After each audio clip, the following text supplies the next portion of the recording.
Welcome again to Civic Tech Hacknight 511. Today we are so excited to have Kelindi Kumar with us, who is a full stack engineer based in Toronto who has been in the crypto DWeb space for a couple of years now. He will be discussing TorontoID, an attempt at creating an auth database for local software for the city of Toronto, with what local software looks like and his experience working with a protocol called the AT protocol. All right, Kelindi, take it away. Hey guys, okay, let me just quickly share my screen. Oh crap. Wait. I may have to restart Chrome. Oh. Wait. Okay.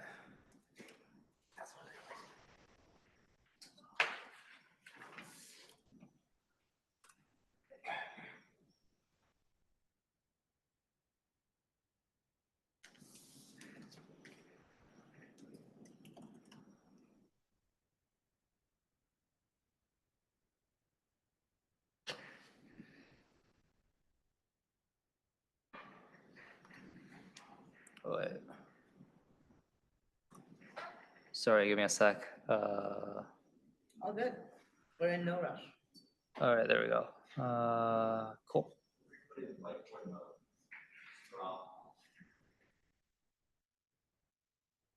Wait, do we have cool? All right, this is going to be a kind of disorganized talk on a project I worked on called TorontoID, and my experience building local software and also like experimenting a bit with the AT protocol. So I kind of got started on this journey about back like in February 2024. So around then, me and a couple friends kind of felt like it was really hard to find people in the city working on interesting projects, connect with other like tech people, creative people. And so we kind of made a website called Toronto.page, which is essentially just a list of people, places, and like things to do in the city. So it was just like, yeah, just like a really simple static site, list of people, and then like some like consistent events we had going on during the time. And that was like my first time like making what I would call like local software. So this site only really serves people that live here. And that's what I'm going to define local software as for the rest of the talk, which is essentially software that the target audience is just really small. So just like a city, your neighborhood, even anything like that. So we made this website and it ended up having like a good impact for kind of people that moved here. So we had someone who moved here from Portugal, and then he kind of used this as an onboarding to kind of make friends, meet people, and kind of know what things to go to. And I haven't really maintained this site at all. It's been like a year and like some change. But like even like a month ago, I had someone reach out to me on Twitter saying that like, oh, they found this site off of like a Reddit post and they just come here on exchange and they wanted to know like what new things to go to. So it ended up being like a very like easy thing to make over a weekend and like having some amount of impact. And so that's like my first foray into like local software. Another passion of mine is distributed decentralized networks. One of them being Blue Sky. So can I get a show of hands how many people are familiar with Blue Sky? Okay, this is an amazing crowd for me. Thank you. How many of you know the underlying protocol that Blue Sky is made on top of? Okay, a bit among less people. Okay. So Blue Sky, the people that make Blue Sky, which is, if you aren't familiar, is like a Twitter alternative that's a bit more decentralized in the sense that they don't charge you to use their API like Twitter does. And then also you can kind of fork it if you really want to. I'll get more into that later. But the underlying protocol that Blue Sky is built on top of is called the AT protocol. It's kind of like ActivityPub, which is what Mastodon uses, but different. AT protocol, you can kind of think of it as each user has an account.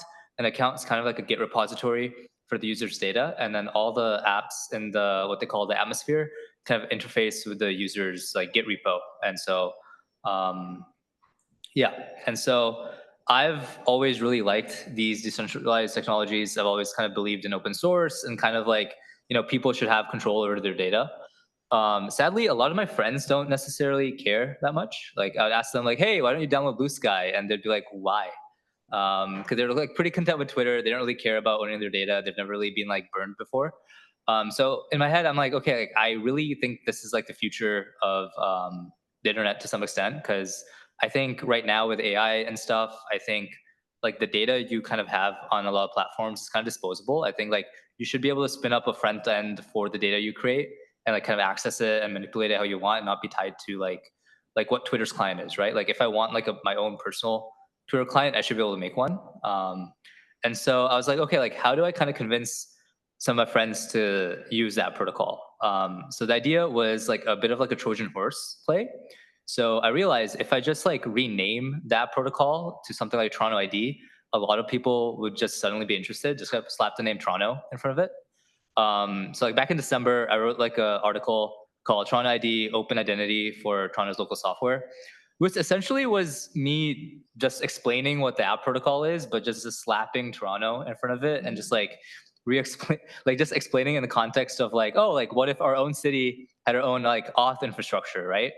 And it wasn't really that anything that novel if you know what that protocol is or how it works, but it got a lot of people excited. And I kind of like pitched it as this thing where, so you have a user, Toronto ID, that's like where all the data is stored. And then like, all the applications kind of share the state for that. And I had like some diagrams and stuff in there. So, like, oh, we have like a event app, a social app, and it's all kind of stored on the user's like Git repo. And so then the actual work to build this, the main thing I worked on, so in that protocol, there's something called a personal data server. And so when you create a Blue Sky account, you're actually, all your data is stored on Blue Sky servers. So it's not actually like, you don't own the data yourself. You can export it if you want to. But for the average user, they don't really have to do anything with it. And so my idea for the Toronto ID project was to create a personal data server managed by like the city of Toronto or like people in the city, so that like we kind of like control the data. It's not like in a server in the US.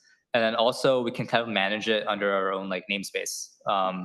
And so like if you create a Blue Sky account, the default namespace is like your name at like bluesky.app or something like that. So I actually worked on this project over the summer at an incubator that OneRG had, if you guys are familiar with that space. So I gave this project like a couple months, worked on it there, met a lot of interesting people and got to connect with some folks as well.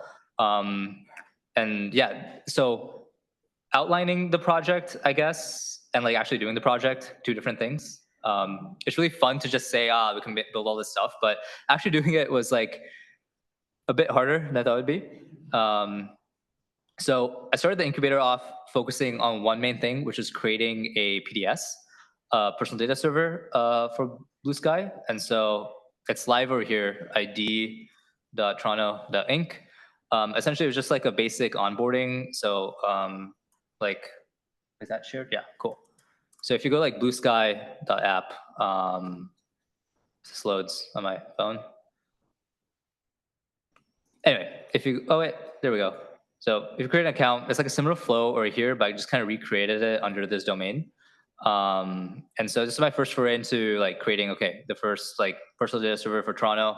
I really love domain names. So I have this domain Toronto.inc, Toronto.page, and I also got this domain called T0RON.to, I think, which is like the subdomain. Like if you created a Toronto ID, that would be like your name on like the Blue Sky servers.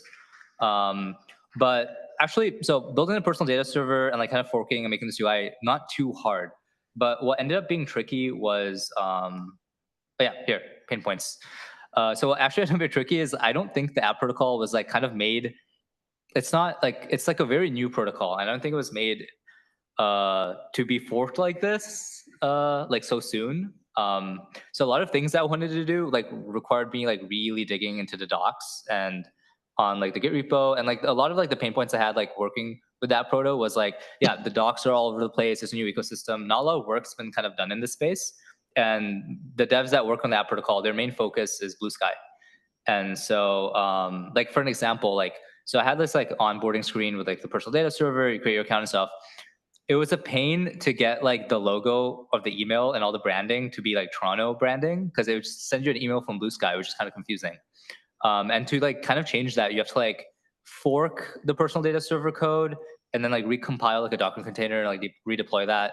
There's like kind of like out of scope for what I wanted to do in the incubator. So I kind of have to like reevaluate like what I kind of want to get out of the project.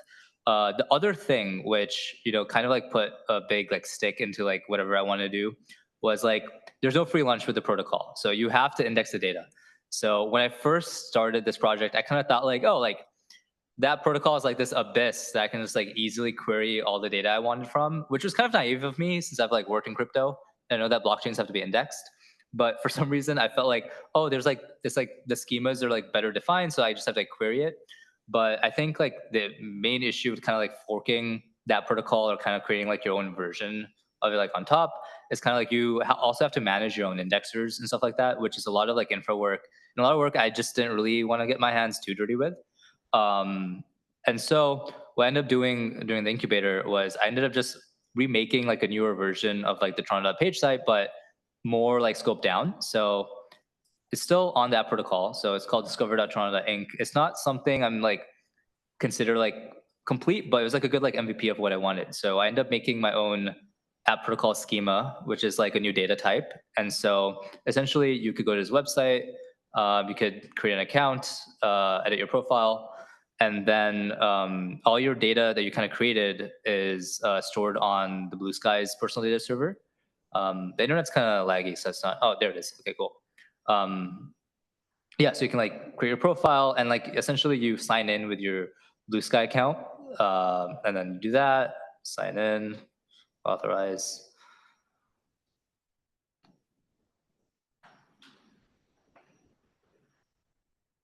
I sense this is gonna take a while, but you get the idea. Yeah, and so I had a lot of people sign up and kind of fill it out, but I haven't really like maintained this site, mainly because like I didn't get the schemas right the first time around. But yeah, this site works and it has a simple version of like what like an indexer would look like. And so the loose idea initially had when I worked on this project was that like you create an app using Toronto ID, and then it'd be really easy to query all the data from all the other apps. Because in my head, I thought like, oh, you could just use this query all the data for each user, but it doesn't necessarily work like that. You have to index the data for each app, and that kind of puts a lot of work on the actual developer. And so, yeah, I don't know. I'm kind of like in a weird space with the project. Something I did end up building was kind of like this app proto schema editor, because it's really confusing deploying like a data type on that protocol.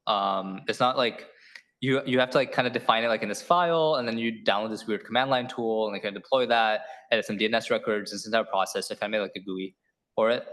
But like, yeah, future work with the project, I kind of wanted to make the Discover site more of like a robust directory. So like kind of like solidify what the data schemas look like, and then also let like organizations create accounts on there and like manage events. Because I do think it would be useful to have some sort of central place to go to find like people and also communities and events. Because right now I think a lot of stuff's like on Luma, on different platforms and stuff, and you kind of have to be in the know to kind of know what's going on.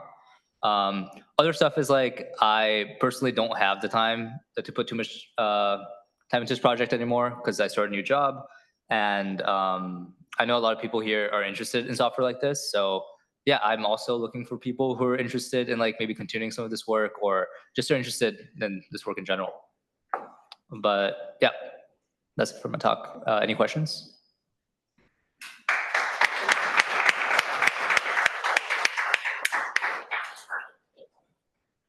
All right. Thank you so much, Kelindi. This is an amazing presentation, and it touches on a lot of like topics that I know that a lot of people in this room are really interested in. I have a question, and then we can take more questions. Do you know about Noster? Yeah. Okay. Well, if that's of interest to you, I also know a guy who's really into Noster that you can talk to.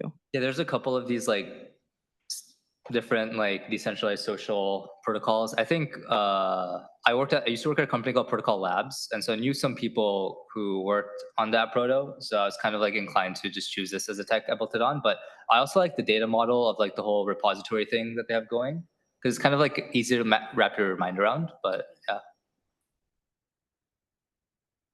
All right, who in the room has questions? I can see one, Ilya. You have to use the mic in order to. No, we're using the assembly mics right here. They're also connected to online. Sweet. Thank you for the presentation. I've been a fan of you and this work for a little bit. If you were to explain why this is awesome and helpful for Toronto and Toronto's community to somebody who like doesn't code, how would you go about doing so? What would you say? I would say it's kind of like having, it's kind of, yeah, I don't know, I'm really bad at that. But I kind of view it as like, so I think the main problem this solves is like a lot of people build side projects to kind of maybe serve their local community, and they kind of like let it die. But there's also lots of good data that's generated on there. So let's say like someone made like a book lending like platform where you want to have like public library, like what's like the thing called like in the mailboxes and people put like a book. Little public libraries? Yeah, the little public libraries. Like let's say hypothetically someone made like a website for that and there's like good data on there, but then they just like let it die, the domain expired, they just stopped working on it or whatever.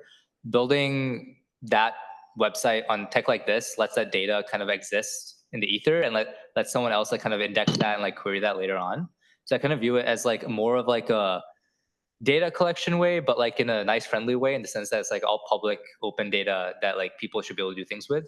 Kind of like an extension of like the Toronto data portal, but more with like user people generated data. Because I kind of view it as like these private companies already have all their data, and like it'd be kind of cool if like we could do stuff with that data, not just them, you know? Thank you. Thank you so much. This is a very, very prescient topic. Shout out to Toronto once again and the open data team, thanks to which we are literally here. Open data is a big part of civic tech in general, I would say. Any other questions? Yes. Like how you rebranded it. I do want to know, like, the current site looks like it's mostly like a contact card site. Do you anticipate other types of information to be on it, or just that? Yeah, like I think it would be, I kind of view it as like, so of the scope of work like I wanted to do during the time I worked on this at like WinRG in the incubator, I wanted to make like an example app of like what you could kind of build on the protocol. So that was just kind of like a Rolodex, like a directory, Yellow Pages type of thing for people and communities. But another thing that maybe I didn't touch on in the talk was it's kind of, so this whole idea of like a auth system for the city is kind of like it's like a hammer, and I wasn't really sure like what nail to put it on. So it's like I think it's a cool idea, and I feel like there's a lot of benefits to it, but I'm not sure what the specific needs are for local apps. And so I think definitely a space like this, you guys probably have a lot of different things you could use this tech for. But yeah, the point of like the directory thing was just like an example app. Yeah.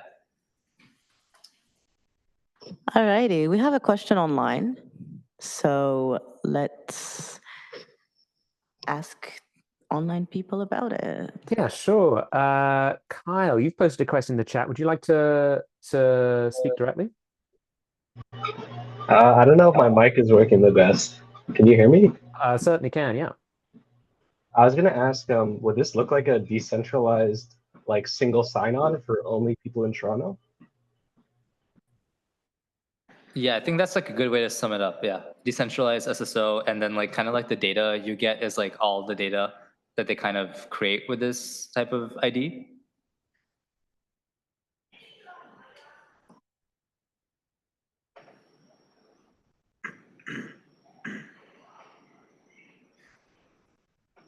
That's all we have online at the moment, Aaron. Alrighty, thank you, Jamie. Do we have other questions in the room? Yes, Ryan. Hello. I guess I'm wondering, because you were talking about bandwidth and maybe not having the capacity to jump all in on this. If you happen to find someone that created something exactly the same as you, maybe but 10% different, what would you do about that? How so? I don't know. It seems like what you've created is extremely like relevant to a lot of people in this room, and if you found someone that created the exact same thing, would you want to collaborate with them? Yes, yeah. I think Jordan messaged me like a week ago, and so I'll be having a conversation with him after this talk.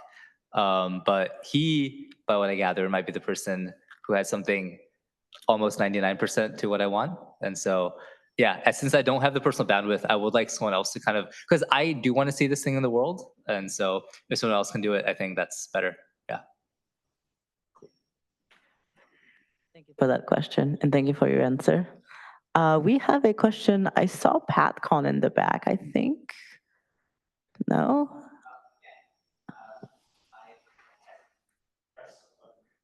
Yeah. So I did something much less cool than this many years ago where I hijacked the government registration. I told you about this, but like kind of forked login.gov software that like they made it all and just like essentially used the like register, the confirm whether you're registered to vote form on the Government of Canada website to kind of try to validate people, or essentially like, are there ways that you've thought of to like use other systems or like somehow be like an oracle to like prove things, or is this a good platform to prove that like people are from Toronto or they're from a neighborhood or somehow they're like registered on some site that proves something outside the system, or can this system can it be used for that?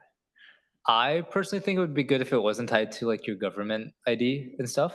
I kind of view it as it's kind of like a bucket, like a dev ecosystem where it's like kind of easier to get started making software. But I'm a bit apprehensive of like, because I consider like the data is kind of like maybe personal data, like it's like everything you'd ever do on apps in the ecosystem. But maybe it's like kind of like a Twitter verified thing where like, oh, you can verify you're an actual person. And so the entire network doesn't have just a bunch of bots on it, I guess. But it also, I guess, begs the question, like, would the city itself want something like this? Because there's stuff like the open data portal and like maybe this could be something that's useful, but it's, yeah. And I guess it's like a kind of like legitimacy of being able to say like, hey, these are to a politician, like X many people from your neighborhood, or you're like to like say these are real people is the thought, I guess. But yeah, thanks. Yeah. Appreciate it, Kelindi. Thank you. Let's take a question or two from people online. Sure. David, do you want to go ahead? Yeah, sure. This great presentation, by the way. Thank you for this. It's really interesting stuff. It reminds me of Gander Social, and I remember reading about that, but I don't remember the details. I think it might also be based on Blue Sky, and I guess it's Canada focused, not just Toronto, but yeah. And my question, I guess, is: have you heard of Gander Social, and do you happen to know if it's also using that same AT protocol? Yeah, Gander Social, if I remember correctly, yeah, it's on the AT protocol. It's kind of like a Canada fork of Blue Sky. I think a couple people that are working on it are in like this civic tech space or like 1RG space. But yeah, no, it is a Blue Sky fork, and I think it's like doing like what I want to do, maybe at the scale of like a consumer app. So definitely excited to see like what ends up happening there. Yeah, but yeah, that's also on the AT protocol. Cool. We also have a question from Naomi. Yes. Hello. I work with a community group, and we just been collecting data with trees. Like you probably heard of itree.org. So we're currently we have all this data, and we don't know what to do with it. And I think what you've been able to create is a really good alternative from just making a website, because we're non-for-profit. And I think the fees could be extraneous to keep a website up to date, right?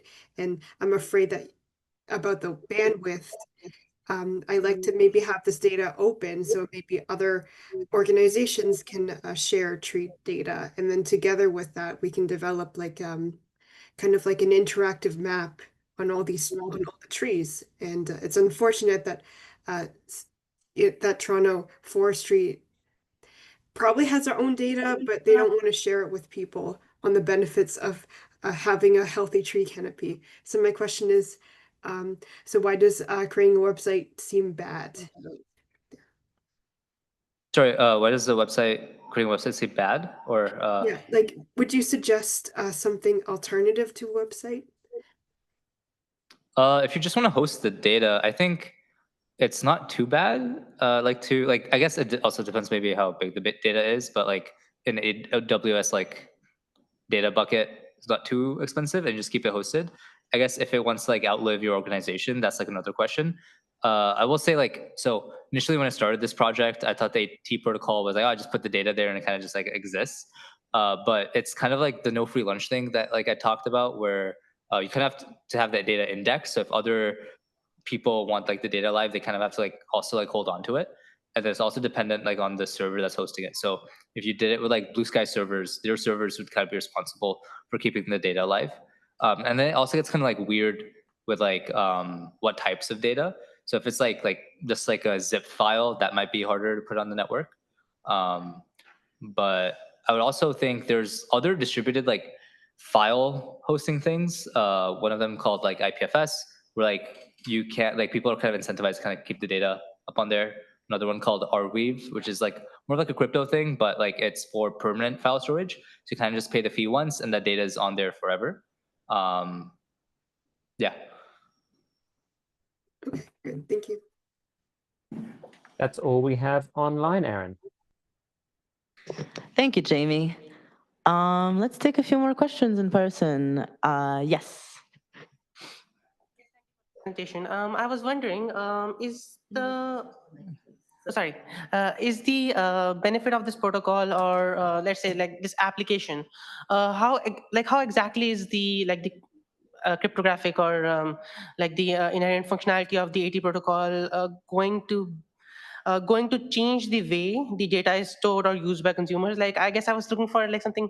I was wondering if there's some specific benefit to say, like you mentioned, for example, that data could die in a local server. But I'm wondering, like, if you're hosting the data on your server, or if like is it different in how exactly it differs in these two cases? And I'm wondering if the difference is more in terms of the like social side of things, like how people use the protocol, versus like, or does the technology itself offer some? Because I'm not too familiar with AT, I was just wondering if the technology itself offer some benefit to people doing this kind of civically engaged application development. Yeah, so I think the thing of like, so let's say like you have like a Twitter account, I guess is the best example. All the data you kind of generate on there is stored on Twitter servers. With the app protocol, if you use something like Blue Sky, if you spun up like the TorontoID, that data, you do have the option to kind of move it to any other personal data server. So you could spin up your own personal data server. You could move your TorontoID data to Blue Sky to TorontoID, like some of that infra to be easier still being built out, but that's like the theoretical thing that you could kind of just move that data with you. The other thing is like the data model. So with most like general software that you build, like if you kind of sign in with Google into like an application, the data is on like the application servers, not your Google account servers. Whereas in that protocol, it's kind of like flipped. So instead of the data being stored on like the app, it's stored under your account. And so kind of your account's kind of like the owner of the data, not the application. All right, thank you. Yes. Hi, thank you for the presentation. I'm more of a Mastodon person, but I like to learn a little bit more about Blue Sky. I guess when you created your own PDS, like personal data server, is that, and I guess TorontoID and everything runs on it right now, right? Like how much resources is it to keep that up? I think I have like a $5 DigitalOcean droplet that's running it, but again, like not a lot of users. So it's kind of like a scaling issue where like, yeah, like all the data anyone will store, I'll end up paying for. So that's more of like yeah, that's kind of why I made like the example app on using like signing with Blue Sky, so I could use their servers for free. But so there's like a multiple, like, so if you want to set up like this properly, there's a couple things to set up. You set up the PDS, you have to set up an indexer to kind of index the data, and then you need something to generate the app views. So like in Blue Sky, for example, that like feed that you see when you log into the app, that's really expensive for Blue Sky to run. That's like a lot of their infra costs. So that's like all the other infra. So I think for now, I found it's actually just simpler to use a Blue Sky account to kind of do things, and then have like one indexer for the app, and then for best practice, maybe make that, make that like API accessible. It is easier to query data per user. So each Blue Sky account has like kind of like a identifier to it, and there's like a couple like Blue Sky app proto viewers that you can like look at online. So you paste like the account like ID, and you can see all the data that they generate. So indexing that way is like really, really easy. But if you want to index on like the specific types of data, so if I want to get like all the, like if we had like a Toronto Twitter clone, for example, right? And you're going to query all the Toronto Twitter clone like data, that's very hard to do unless you're running an indexer and then you like index backwards as well as forwards. So it's a lot of infra costs for that. Yeah. Thank you.